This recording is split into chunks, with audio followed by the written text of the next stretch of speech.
Hi friends, welcome to killer channel. Friends, ఎవరైనా మా ఛానల్ని సబ్స్క్రైబ్ చేసుకోకపోతే సబ్స్క్రైబ్ చేసుకోండి. ఎవరైనా మీ డాగ్స్ కానీ మీ పెట్స్ కానీ అమ్మాలప్పుడు మా ఛానల్ త్రూ మా ఛానల్ వాట్సాప్ నెంబర్కి మెసేజ్ పెట్టండి. ఫ్రెండ్స్, ఇవాళ మీకోసం టాప్ క్వాలిటీ సిజ్జు పప్పీస్ తీసుకురావడం జరిగింది. ఇది హైదరాబాద్ దగ్గర శంషాబాద్లో అవైలబిలిటీలో ఉంది. అండ్ దీని ఓనర్ ఏం చెప్పారంటే, వీలైతే ట్రాన్స్పోర్టేషన్ ఫెసిలిటీ అయితే ప్రొవైడ్ చేస్తామని చెప్పడం జరిగింది. అండ్ ఈ పప్పీస్ ఏజ్ వచ్చేసరికి 35 days అని చెప్పారు. Friends, male and female pups రెండు అవైలబుల్లో ఉన్నాయని చెప్పారు. అండ్ మేల్ పప్పీకి వచ్చి 14,000 అండ్ ఫీమేల్ పప్పీకి వచ్చి 13,000 రూపీస్ అయితే డిమాండ్ చేస్తున్నారు.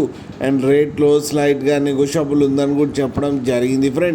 ఫ్రెండ్స్ మీరు చూడొచ్చు పప్పి ఎంత హెల్తీగా ఎంత క్యూట్గా ఉన్నాయో. కింద వీడియోలో మీకు ఎవరికైనా నచ్చితే టైటిల్లో కాంటాక్ట్ నెంబర్ ఇస్తాను, కాంటాక్ట్ అవ్వండి, మాట్లాడి తీసుకోండి. ఫ్రెండ్స్, అలాగే ఒక్కసారి డీల్ సెట్ అయిన తర్వాత అన్ని డీటెయిల్స్ బాగా చెక్ చేసిన తర్వాతనే మనీ పంపాలని కోరుకుంటున్నాం. ఫ్రెండ్స్, అలాగే మా ఛానల్ని సబ్స్క్రైబ్ చేయడం మాత్రం మర్చిపోకండి. ఫ్రెండ్స్.